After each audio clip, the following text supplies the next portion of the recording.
Some conversations start with a simple topic on a lot of podcasts, but not this one. I'm sure you're used to it by now, but how to survive survival is not about basic surface conversations. And this one started out no differently. I talked with Morgan about loss, and it ended up in a place that challenged a lot of the stories I think many of us were taught, especially around faith. Morgan Cheek, she is the creator behind Seeds and Leaven, and she in this conversation we talk about the loss of her twin daughters. It's the kind of loss that splits your life into a before and after. But I think for her too, the loss perhaps started before they actually left this earth, as they were diagnosed as toddlers with a degenerative disease. And she lost herself actually in the caregiving until the grief just split her wide open. In this episode, we talked about what happens when the faith you were handed doesn't hold up under the weight of the real life grief that we have to try to survive. And when the phrases that people offer, like God has a plan or this was meant for something, just start to feel less like comfort and more like something you have to wrestle with. Morgan shares how losing her twins forced her to ask hard questions about God, suffering, and her own personal identity, and not in a dramatic lightning bolt kind of way, but slowly, painfully, and authentically. And what emerged for her wasn't the same version of faith that she had had before. And in many ways, it was something truer. It was a deeper understanding of who she truly is, what she was created for and to be, and that's okay. That's okay with her, and it's okay with God. So this conversation isn't really going to have neat questions and answers. It is a winding path, but it's about what happens when grief strips everything down and you're left figuring out what you actually believe and who you actually are. And so I'm really grateful to Morgan that she was willing to share so honestly and openly with me in this episode. So without further ado, please welcome Morgan. Hi, I'm Jessica Buchanan, and this is How to Survive Survival. This podcast is about what comes after the crisis, after the moment that changes everything, after you've done what you had to do just to get through. Each week, I sit down with people who faced hardship and made a deliberate choice about what to do with it. People who've turned pain into purpose, who found a way to make meaningful contribution because of what they survived, not in spite of it. Because survival isn't the end of the story. It's the beginning of who you become next. Welcome to the show. Morgan, welcome so much to How to Survive Survival. I'm so grateful that you're here. And I mean that like in more than just like on this podcast. I'm just grateful Mm, you're in the world. Thank you. Yeah, I'm honestly, I'm grateful I'm here too. And I'm really excited. I know I just shared this with you, but I'm super excited to be able to have this conversation and to be able to come into something with someone across the table who also has a completely different version of survival, but who obviously has shown such resiliency. Is just really, I'm excited. I'm excited to see where this conversation goes. Yeah, me too. Well, I guess, we kind of always start these conversations the same in order to give the listener some context from, what you have been able to dig yourself out of. Why don't you give us a little bit of context of your story? Okay, great. So I'll try to summarize. I feel like a cat with nine lives sometimes. So, Oh, I feel that on like um, in my bones.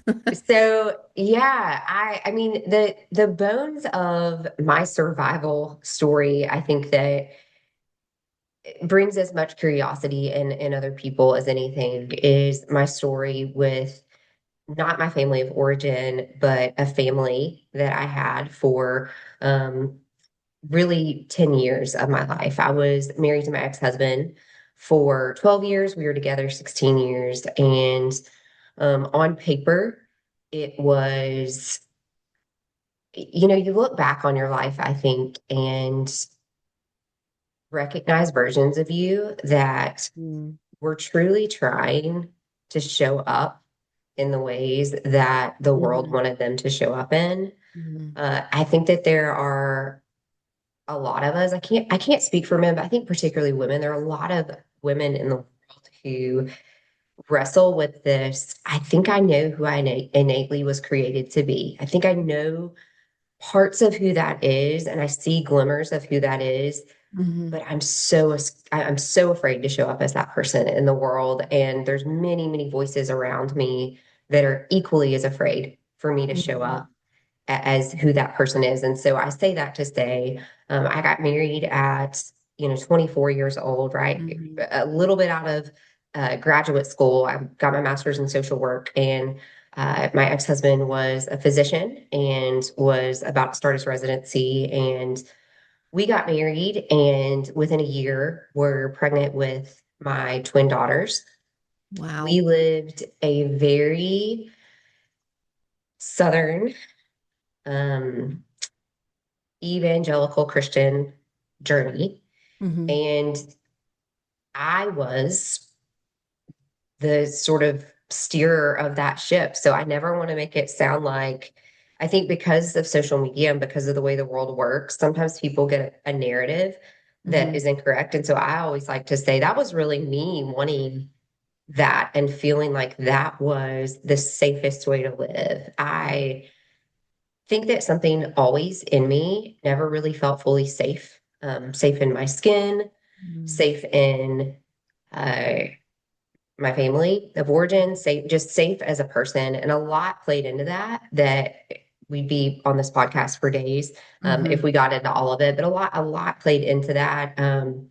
I was very affected by purity culture, very affected Hmm. by, I was raped my freshman year of college, and that was my virginity that I held on a pedestal and kind Yeah. of equated with holiness. And Hmm. so for me, never really have now, but never really processed that at the time.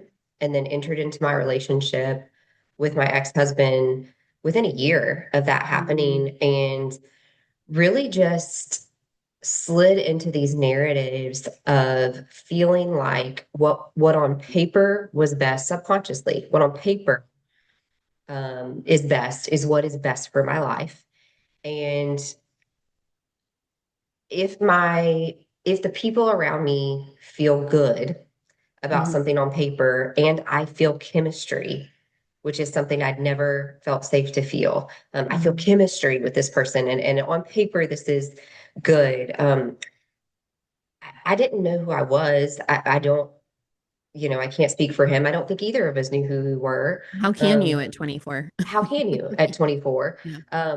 So we enter into this with the purest of intentions, not knowing ourselves. Hmm. And, the 40-year-old version of me right now can look back and say, you were 1,000% going to have to shrink or the ship was going to blow up. Like there, Right. you were 1,000% not going to be able to show up as yourself in that dynamic, no matter whether or not he wanted you to or not. There was not the system around you.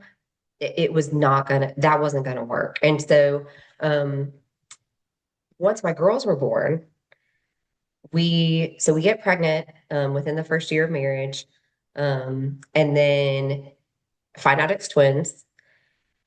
And I was never one of those women who was like super entrepreneurial. Well, I say that I worked a lot on my, like, I chose to work at Smoothie King. I cleaned my dad's best friend's bank parking lot as a child because I wanted a job. So I guess I had a little bit of entrepreneurial in me, but it wasn't that I was so work oriented. It's just I hadn't thought a lot about being a mother. That was not something Mm. that drove me. And so when I had my girls, found out it was twins, that was just enough in itself to process. I'm sure. And Bailey, Grace, and Allie are born, and they're born at a day shy of 37 weeks. Hmm. So my doctor joked, and now it is really an ironic joke that they were some of the healthiest twins pregnancy that she'd seen, especially in a smaller frame person, and born. And they spent like a couple days in the NICU for some low temperatures, but really we had zero thoughts that we were going home with anything but happy, healthy babies. Yeah. And trauma is funny because I now remember more about those newborn days than I ever have. because Mm-hmm. of where I am in my journey. If you would have asked me this a few years ago, it was all a blur. It just kind of Mm-hmm. all grayed together. But Mm-hmm. now I can look back and say, um, we didn't really know that there was something wrong with my girls until about 3 or 4 months. They started showing some signs of something's not quite right. Mm-hmm. But they were breastfeeding well. Newborns are just newborns. There's not a lot of Right. milestones that you're meeting. Yeah. And I started getting really suspicious of just some intuition, maternal Mm-hmm. intuition, I think, Mm-hmm. of, I don't know, something here doesn't feel right. But I had at the time, my ex-husband was a pediatric resident, Mm-hmm. which is just a pediatric resident, but Right. still it was more than I was, more than I Yeah. was I as mean, far you as, got your like on-site, yeah. resident expert. And I can have more, and this probably is a different part of the conversation, but I can have more compassion on him now than ever before because I also just see a wounded little boy just trying to Mm-hmm. do his best too in a hard Mm-hmm. situation. Mm-hmm. But I start speaking up, hey, I think maybe they're having some weird movements. And I didn't know even enough about the seizure world to even call it a seizure Mm-hmm. at that point. But it's like, I think that they're doing some weird things. This doesn't feel right. And his defense there was to deny, to deflect, just to push that all away. And so I really was just in the newborn trenches. And around 9 months old, it was starting to get more and more obvious. And one of his family members, who's also in the medical field, actually sort of had an intervention with us of sorts. And I think he finally, chose to listen to at least think about going to a neurology appointment. And so Mm-hmm. we went to a neurologist, and she was very blunt, very strong-willed woman. And she kind of noticed that my ex-husband was just not getting it, Right. And so she looked him in the eyes and said, hey, something's going on. Like this isn't normal. Right. And at that point, when they were around 9 months old, we started early intervention, we started some therapies, and we really started exploring what that could be. Mm-hmm. And as the girls got older and older, it became more obvious that they were very much going to be more medically fragile than we had known. And so my world became 24/7 caregiver and nurse for the girls. And so over time, that looked like 2 wheelchairs. Over time, that looked like feeding tubes. Over time, that looked like lots of seizures and lots of medication. Because the disease, it's called Het W2. And at the time, um, we didn't get a diagnosis till they were 2.5. We actually were part of the NIH's undiagnosed disease program, and that's how we got diagnosed. But at the time, they're still, to my knowledge, the only set of twins in the world ever known to have it. But at the time, Wow. they were 2 of 7, and they were a part of the first case study. They found out from actually researching rats in Sweden that it was an actual mutation, and so there was no playbook for Mhm. what was going on with our girls. Right. It wasn't like even getting a diagnosis. I thought getting a diagnosis would be satisfying, Yeah. but it Because it wasn't. gives you like if you have a diagnosis, then there's a way forward, right? There's Right. a treatment plan, there's a protocol. But for something like this, I can imagine there was nothing. There was nothing. There was nothing. And so we got a diagnosis, and I will forever be grateful for Dr. Robbins, who is a geneticist in Birmingham, Alabama. I will sing his praises forever because he was one of the only people. Um, Again, my ex he's in residency. And Hmm. so he, as a father to Allie and Bailey Grace, he was a very present father, a very loving Hmm. father. Hmm. And wanted to be a part as much as he could. He's also juggling his own medical journey. And Sure. so, now, um, I would have loved more support and presence in those hard Mm-hmm. moments. But Mm-hmm. I also had my superwoman cape on at that point Mm-hmm. and wanted to handle it all. Mm-hmm. And probably didn't ask for that Mm-hmm. much.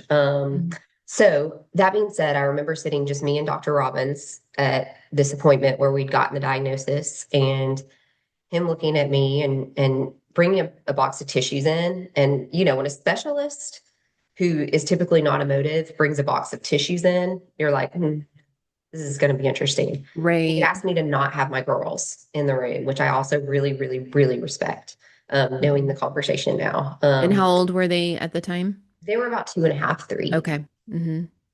And he looked at me and he said, you know, we don't know anything about HEC W2. There's not even anything really for me to research. Research will be unfolding through your girls, and through the other, you know, children that they have found with this mutation. And he said, but I want to sit here and tell you what I think is going to happen because I think you deserve to know. He said, I want you to know what I suspect based on similar mutations Mm-hmm. is going to happen. And he said, I think this will be a progressive disease. I think it seems like your girls have already had some regression. I think you were right. I think your girls were having infantile spasms when you were younger, even though no one else would believe you. I Yeah. was literally the only one fighting for that. And he said, I think you're right. And he said, and I think that this is going to get worse. And I think that the most important decision that you and Hugh can make right now is to decide what quality of life is for your girls and where you're going to draw the line. Because I think at some point you are going to be asked to make that call. And I want you to know what that line is clearly now before you get there. And I was so numb and disassociated already at that Mhm. point that I'm not using the tissues at all. Right. But I heard him and I discerned and believed him. And so I went home that night and shared the conversation with Hugh, and we decided what quality of life for our girls would be for us. Mhm. Um, and we stood by that. We stood by that Mhm. their whole lives. And so as the girls got older, again, their seizures got worse. We started finding out more about the disease, and essentially their lower intestines, and really their whole digestive system, but it wasn't working correctly, and food made it worse. And so even feeding tube, you know, they ended up getting feeding tubes. Well, even having a feeding tube doesn't work because your lower intestines are messed up. And so they essentially would seize and lose brain presence, to put it in elementary terms, with nutrients. Nutrients were poison. And Mm. we didn't know this as much with Bailey Grace. Bailey Grace died first. She died in July of 2019. And we didn't know with her that we didn't know she was dying actively. We just knew that things were getting worse and she seemed more uncomfortable and she was throwing up more and she was seizing more and she wasn't herself and her personality was gone. Um, but we didn't know that. I started to know as a mother that she was dying. I remember being on a walk with them, pushing the stroller, and just having this moment where I thought, she's dying. My Mm. daughter's dying. And I spoke that out loud, you know, to a lot of people, and no one wanted to be on that page with me. Yeah. And then finally, her intestines essentially started shutting down, and we were in and out of the hospital a decent amount, but went to the hospital because she couldn't tolerate feeds, and palliative came in, Mhm. and I didn't really know much about palliative at the time, Mhm. but I saw a look in their eyes that said, "Hey, you need to call Hugh. We want to have a conversation." And Mhm. um, our quality of life moment Mhm. for us at that point was going to be compromised, Mhm. with anything else that we could do for Bailey Grace moving forward. And so we went home on hospice, and she ended up dying 2 weeks later. Um, and Allie didn't end up dying until a little over a year after that. Mhm. So the year after that was within a month or two of Bailey Grace dying, Allie started similar regressions that Bailey Grace had had. And so the last year of Allie's life was me putting off grief for Bailey Grace's death. Yeah. But there was no space for it. We had, and again, my story's so jolted. We had adopted a 7-year-old from China in the midst of this. Oh my God. I don't know how that. I'm like, how do I be on I podcasts? know, I I don't know what to say. know. Where do you put that in? But we had adopted a 7-year-old from China in the midst of that has mild cerebral palsy, so he walks with a limp. And that's I say just he walks with a limp because it's like it was so in extreme in Right, right, comparison to right, what we were right. used to. He's an independent kid, and whatever. But so we had adopted him in the midst of that. So we're like Google translating, your sister's died because he doesn't speak English yet. And then meanwhile, after Bailey Grace dies, I'm still trying to assimilate him into life Right, in here and life in a family. right. And then Allie Meanwhile, and starts, caring for your other daughter. yeah. And so then Allie starts the process of regressing. And um, it was just a slow, it was like taking a nightmare and putting it on the slowest of slow speed that you can Yeah. imagine and just living that out day after day after day. Mm, I think an important thing, and then you stop me or ask questions or whatever, but I think something because you and I have spoken on like something that's important in this is that at the time, I was very involved in evangelical Christianity, mhm. and every decision that we were making and every thought I had, every move I made, everything revolved around a very, very, very black and white theology that Mhm. was spiritually focused. And so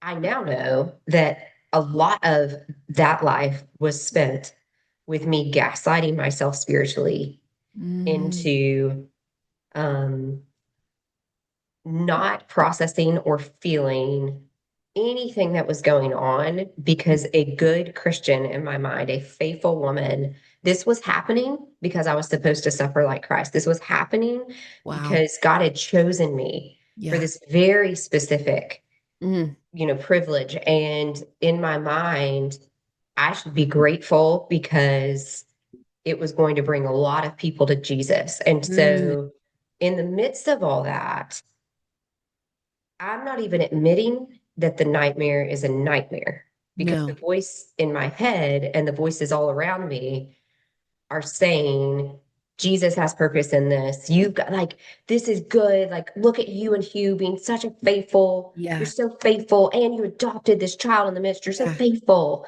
Um, so there wasn't really much processing going on. And Right. I'll say, and this will be, and then and then good luck. Then you So take it's this. like I'm speechless at this point, and that doesn't Then you happen take to this where me you want to go. often. But I think this is a vital moment. So my one prayer uh, throughout Allie's last interview, the blessing about having Bailey Grace as a teacher, I told Allie all the time, and I tell Bailey Grace, in my heart now, that Allie is forever indebted to her because she taught us how to help Allie suffer less on her Mm, last days. And so we started Allie on hospice within 6 months of her death and had her on morphine earlier and didn't feed her as much. And, by the end of Allie's life, I was giving her 2 ounces of homemade Pedialyte a day in her feeding tube very slowly. And she was 20 pounds, then almost 8 years old. I mean, she looked skeletal. And also, she was able to have presence because we weren't poisoning her by trying to give her too much food. And right. so um, there were parts of Bailey Grace's journey that really dictated how we handled Allie's and Mm, what I longed for Allie in her journey. But I had only prayed. My only ask of God really was that the last days would be less traumatic than Bailey Grace's last days. I hate the word trigger warning, but so many trigger warnings on mm, this about death. But I had never watched anybody die. I didn't understand physiologically all Right. that I was going to see. And it was very jarring to watch death take over the body of my 6-year-old daughter. Yeah. And so I really hoped that death would come quicker for Allie because I I didn't want to have to watch that part again. She made a Guinness Book World Record. We're not in there. I should contact them. She lives 19 days without fluids. Palliative had no idea what was going, truly no idea what was going on. They did a case study about it. They can't figure out how she survived that long, as small as she was in the beginning days of that. And so um, there was no way that I could have kept. Finally, she dies. Mhm. I never ever thought I'd be praying after watching a kid die, praying Mhm. for my other kid to die. But I was Mhm. begging God in those last days for her to die. I truly, it was just, Mhm. I was begging. And she finally dies. And all the similar messages are coming from people about she's with Jesus now, she's with her sister now. Um, Praise God for how your girl's impacted the whole world. Like, yay. Platitudes. Um, and my heart with God Yeah. was as real and raw and deep as it had ever Mhm. been. But my relationship to that world it could no longer be the same because it no Mhm. longer applied to my experience in life. Yeah. Mhm. Yeah, I don't know. Where else? More. I'm I just mean, like, more.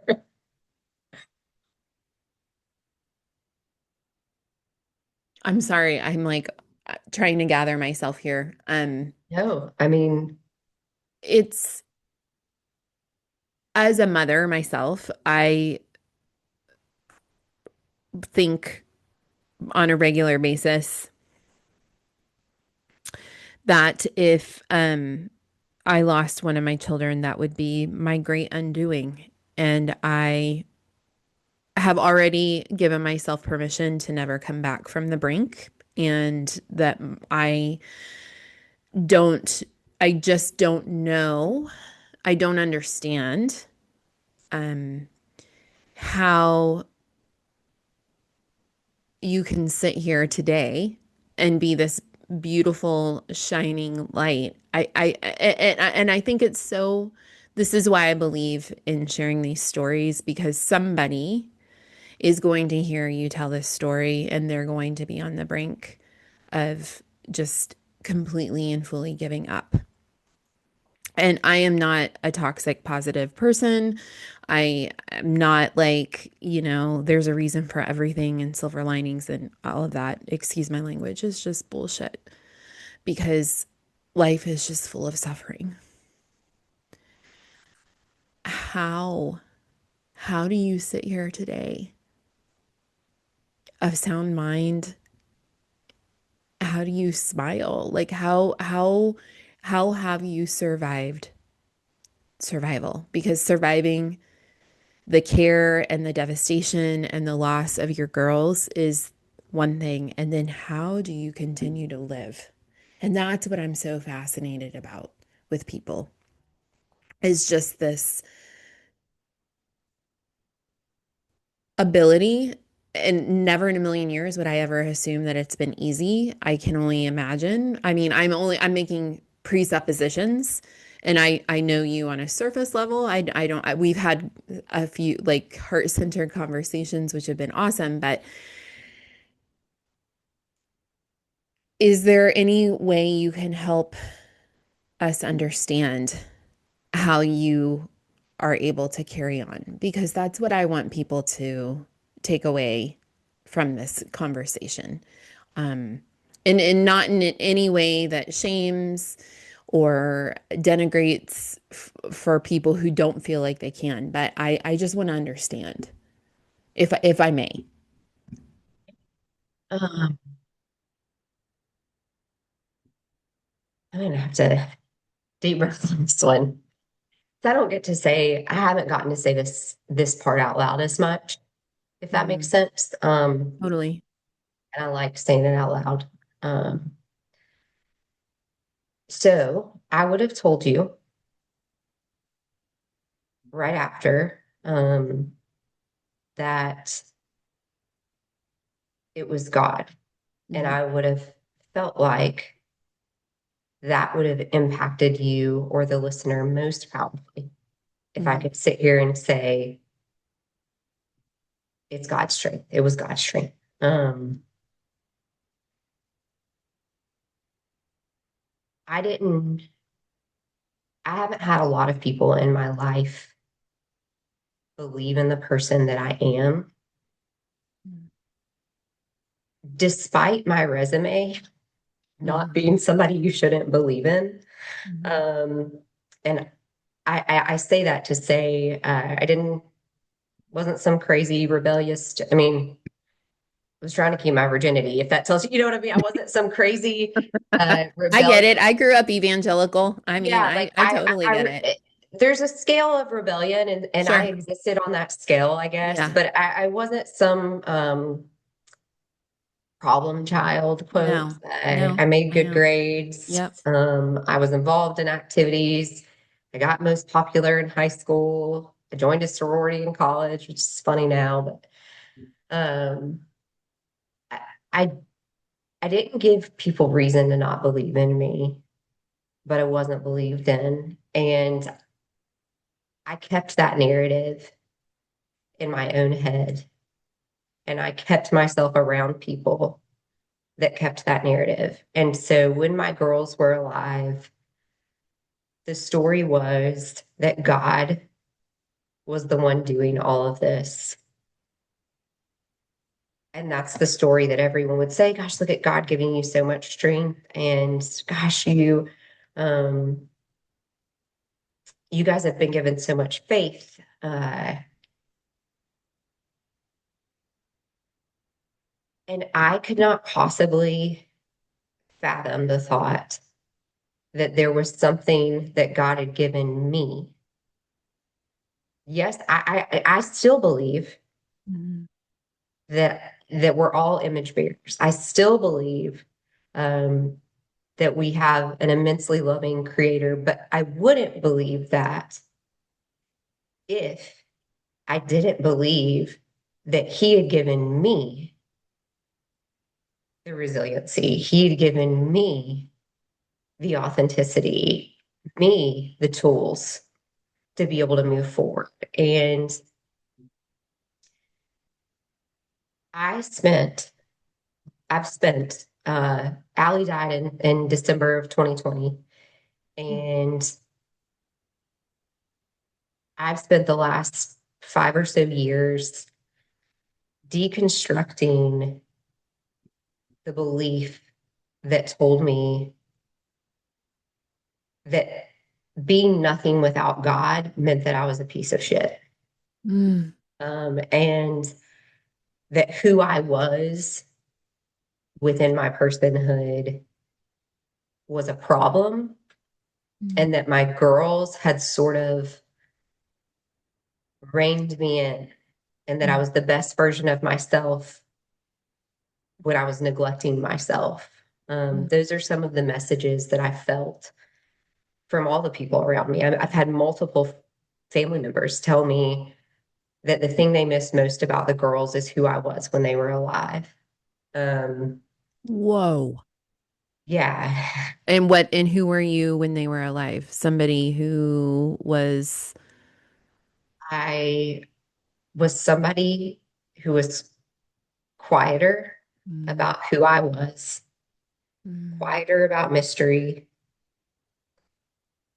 neglectful of myself, mm. somebody who disappeared in the story of my own life, Wow. serving my husband and my children. Mm, And when I realized that I would die, literally, I don't say that lightly, I was going to physically, my body started talking to me Mm-hmm. in about 2022, um, my body that I've learned to love so much for saving me started speaking loudly to me and saying, no more. We can't, we can't do this anymore. You can't hide your light Mm-hmm. anymore. Mm-hmm. And that was when I left my marriage, which Mm-hmm. is a story in itself, Sure. um, because I would have died in it. Yeah. Um, Maybe physically, very much in every other realm. Yeah. And not because he was physically abusive. I do like Sure. to caveat Yeah. that. Yeah. Um, Physically. But so I say that to say I found in these last few years that my body had held all of this, and that just like that we say the body keeps score. Yeah. Intuitively, my spirit and my body and my mind all connected, and my body knew Yeah. we've got to get this out.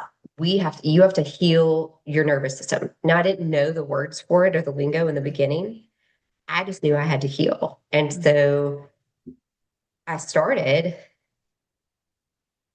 by making big, drastic choices, like leaving my marriage, in order to Mhm. say to myself, hey, I know you haven't heard a narrative that the version after your girls matters.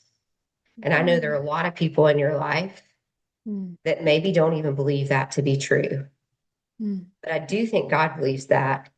Mm. And I think you're allowed to believe that. Mm. And so I started surrounding myself with people who wanted me to show up as myself. Mm. And I started making decisions, some of them really unhinged, which I don't regret. Mhm. Honestly, I needed to. But I started making decisions that explored the boundaries of who I was as a person Mhm. outside of anyone else, Mhm. just me. And the shocking realization I found is that I actually did have good boundaries in life, and that I actually could trust myself, and that there were parts of who I was that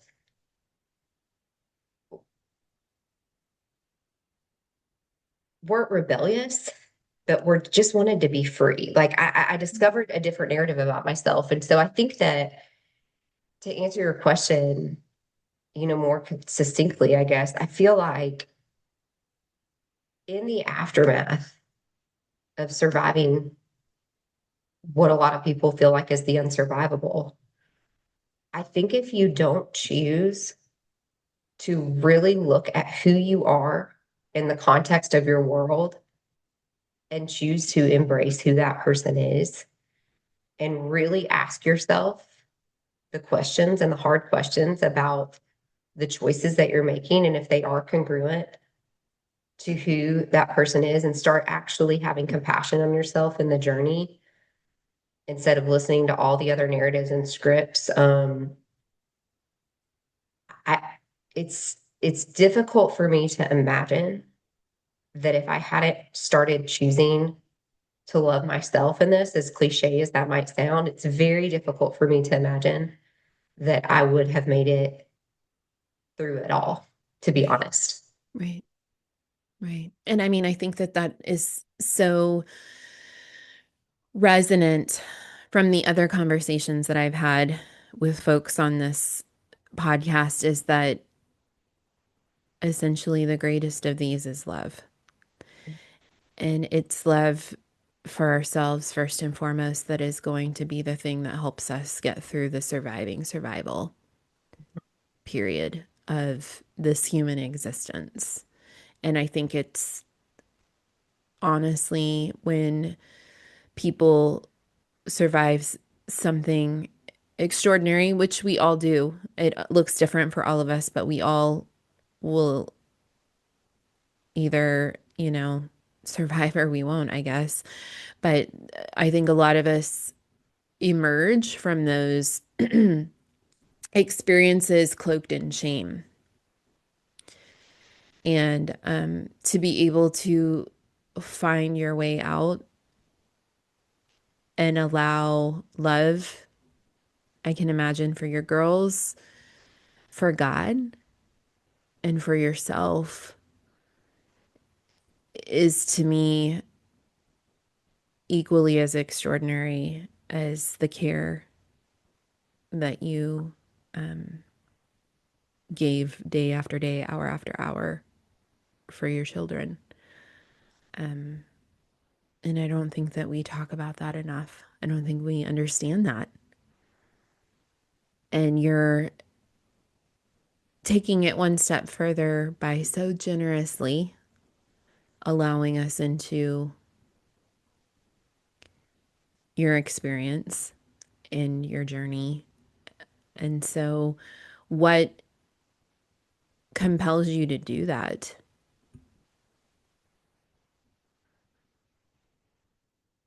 Prior to having my girls, the way that I was created, just as a person, I've always been drawn to those who don't feel seen.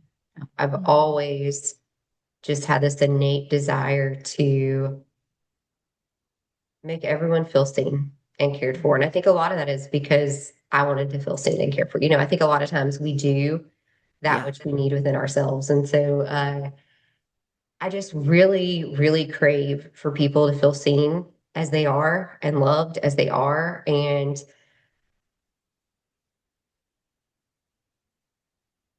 I do feel like my story I'm actually not, and this is a controversial statement a little bit, but a lot of people say, I hate it when people say everything happens for a reason. I'm not one of those people. I actually do. I believe that my girls were given to me specifically. Um, I don't know if it's some cosmic one reason, right? But I have seen the ripple effects of their life, and I would take that would being their mother will forever be the greatest privilege of my entire life. And not just being a mother, being their mother with their stories and the ways that they didn't ever speak a word, didn't ever walk a step on their own, but just made people feel seen just by their presence and just by giving them. Allie learned to hug after a while when she knew somebody and they walked into her house. She'd bring them in for a really big hug and pull their hair and like Bailey Grace knew how to clap and wave. And when her dad would come home, she would start kicking her legs when she could hear the car coming, into the driveway. And I had a friend say it this way, a friend that's been like family. So it's calling her friend feels cheap even, but Mm-hmm. she and her husband were deeply invested in our girls. And she said that the world's light got a little dimmer when our girls died. And it just did. Like there was something about them that was so impactful. But from the outside looking in, there was weakness because there was vulnerability, right? Their lives were vulnerable. They were subject to somebody doing everything for them, subject to somebody changing their diaper, subject to somebody, like in the middle of the night. One of the things I would do is after they would have a seizure or wake up, because that happened multiple times a night, I would switch the pillow to the cold side because I thought everybody deserves the cold side of the pillow sometimes, and make sure, their diapers weren't on too tight or not. And if they had a cough, they had to wait and trust that somebody was going to sit them up before they choked. Like they just had this level of vulnerability, and trust that I think made them a lot less stressed Mm-hmm. than a lot of us because they could relax into their own story more. And so I think that for me, watching their lives be lived like that and recognizing the impact that vulnerability has on people, and knowing that I have been given a story where I have the choice to sink into victimhood, Mm-hmm. which I could choose that. I could And no say, one would like, begrudge you that. That's I for could sure. say, like, you know what? Like, I'm eating bonbons and drinking tequila on the couch for the rest of my days. Mm, And I mean, I don't know. certainly. I don't like I could do that, but A, that doesn't sound appealing to me. That's just not who I am as a person. Yeah. And B, well, I mean, occasionally that might sound good. We all need a little Well, some tequila say and bonbon break. Yeah. yeah, but no, I mean, I think that I don't want other women to not have a story that they can look at and say, man, if she can survive that, Hmm. then I can survive X, Y, or Z. Like if she Hmm. can survive that. And so I took it even from initially, it was like, I need to survive this to would it be kind of rebellious if I thrived instead? Like it kind of like the rebel, it's like, let's not Interesting. even try to survive. Like, let's like, what would it look like to be like, you know what? And I'm happy again. Um, Hmm. and that became so appealing because it Hmm. was so unlikely or something, Right, right. that I thought, yeah, I'm going to try to do that. And so now my motivation really is all the things I just said, but also like, man, I don't want people to think that even the hardest chapters of their story that will absolutely change you forever and should. Yeah. I don't want people to think that the story stops there for any of us or that it has to. I want people to know, no, you get to choose. And not just that there are more chapters, like, hey, what do you want to write? Yes. What do you want Yes. to write? Yes. You are the author of your story. Right. That is what I've learned fundamentally from my own experience, and that these life-changing experiences that are so deeply entrenched in struggle and just pain, I don't think they want just to write a chapter. I think they want to write the entire book. But how Mhm. we get to like the narrative is what you kept saying the narrative. You changed the narrative because you get to have the final say. Right. And going to the faith thing, I think that there is a sect of Christianity that is so idolatrous of the Bible at times, which I know that sounds heretic to say. So I even like as I was saying it, that has taken the Bible, in my opinion, and rewired their brain to Mhm. where it feels unsafe when it hears a sentence like you are the author of your own story because Right. there's Yes. verses that say no, God is the author, no, God is the author. Yes. Well, hold on, hold on. Hmm. Like, yeah, I believe immensely that God is our creator, and I do believe that He is sovereign. Somehow, shockingly, that's a belief that I still surprise myself that I have. But I actually do. I actually do believe that He's sovereign, Yeah. oddly enough, Yeah. and also. I believe that he is giving me this Mm-hmm. beautiful, ridiculous, horrific, awesome life where Mm-hmm. I can say right now in this moment, I want to shift the narrative. And Yeah. everything that's within my power, I think it can happen. I can do that. Like, I don't think that I think there's a both and. I talk about that all the time. I don't think it's separate. I don't think 100%. it's, well, no, because if you say that, I mean, I did a post on self-abandonment this week, and so many of the Mm, DMs are like, we're supposed to die to self, die to self, die to self. And sometimes, and that's what I mean by brain. I don't mean brainwashing intentionally. I just mean like we've literally wired our brains to where if right. you were in that theology, it's like, wait, think about this. Instead of just Right. swallowing down, think about, do you Hmm. think that God created you to become a slither of who you Hmm. are? Or do you think it Hmm. would honor him more Hmm. to be the fullest, biggest, widest, most free version Freest. Yeah. of the person that you are? Because I think that that's true. Like, I think that I the do second, too. and that's I how I'm do too. living. But that's how I'm living. Me too. Me too. And I love it. It's just, we need more of this. We need more of this in church culture.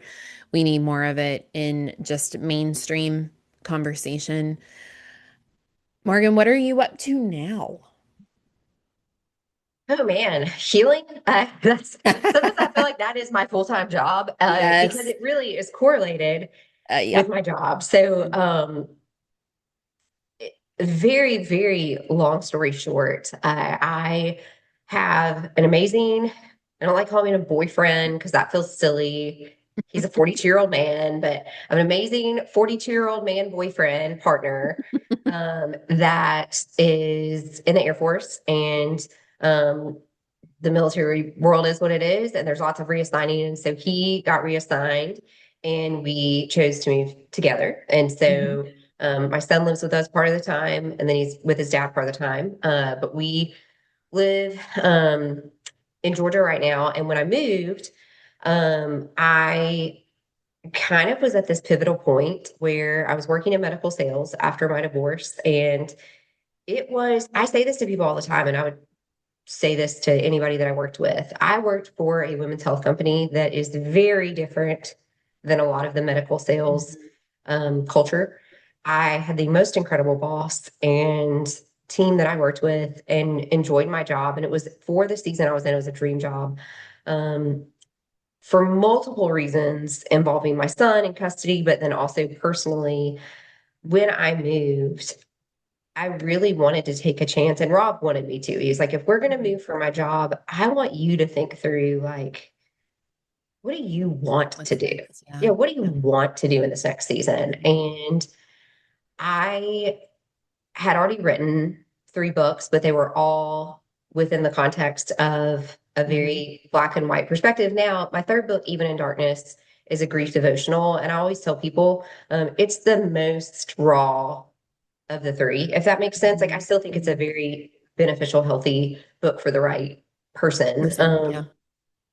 But I'm in the midst of writing, as you know, another book called Faith is Doubt, and um, haven't really settled down with how that's going to get out to the world.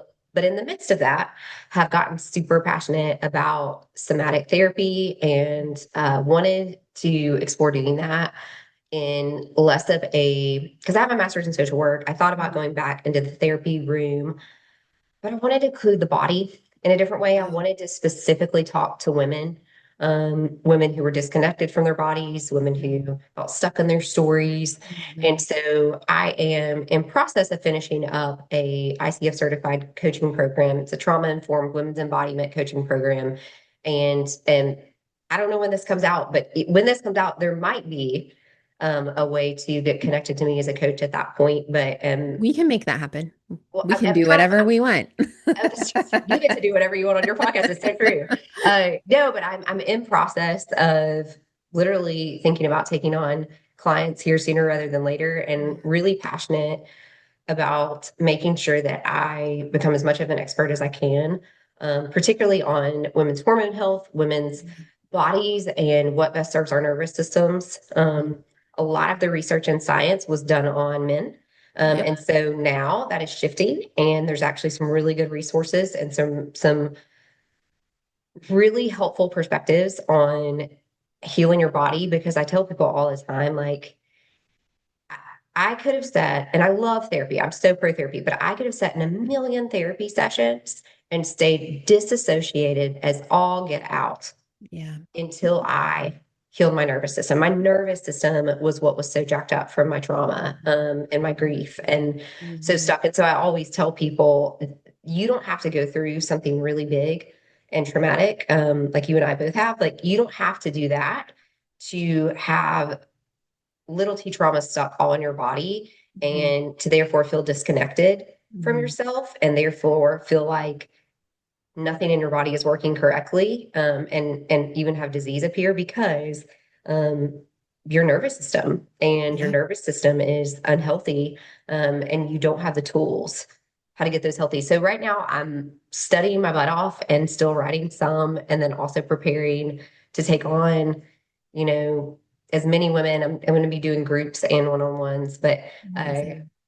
really, really excited to be able to kind of shift from sharing my story like I love doing on Yeah. this to being Yep. like, hey, what's your story? Let's move Right. you forward. Yeah.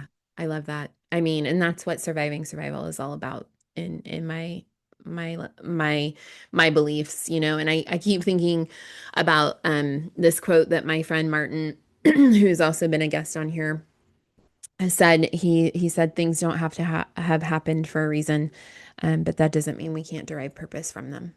Mm, And so I hold that so close to my heart when I think about stories like yours, because you really are. You really, I mean, I'm sure you get tired of hearing this, but you really are a true inspiration of just embracing authenticity in the aftermath of so much heartache. And that is we're, you know, we're in short supply of that in this world, in this day and age. How can people reach out to you and connect with you if they'd like to know more about your coaching and just connect with you on any, for any reason? yeah, so my Instagram is really the best place to connect with Hmm. me. I have a Substack newsletter. Hmm. I don't, this is a whole nother side conversation, but it is really hard It's very to hard. advertise for Yeah. that because Yeah. you get punished on social platforms for Yeah. advertising for it. So actually, Yeah. this is probably a good space to say Yeah. I do have a newsletter, and if you go to my season 11 is what it Hmm. is. It's season, and that's a season 11 is based on just growth and change and Hmm. um, slow growth sometimes Yep. because that's how our lives work. But that's my Instagram, and if you go there, you can get connected to my Substack as well. Perfect. Well, and we'll make sure all of that's in the show notes so that people can scroll down and connect with you. I can't thank you enough, Morgan, for just taking the time and the energy to share your heart with us today. It really Absolutely. does mean a lot. Thank you. Well, it's been a gift. I appreciate your honesty and ability to hold space a lot. It matters. Thank you. Thank you for listening to How to Survive Survival. If you found something meaningful here, I'd ask for you to subscribe, share, or leave a 5-star review so these conversations can reach others who are walking their own road back. You can learn more about me and my work at www.jessbuchanan.com. And until next time, remember what happened to you is only part of the story. What you choose to do with it is where your power lives.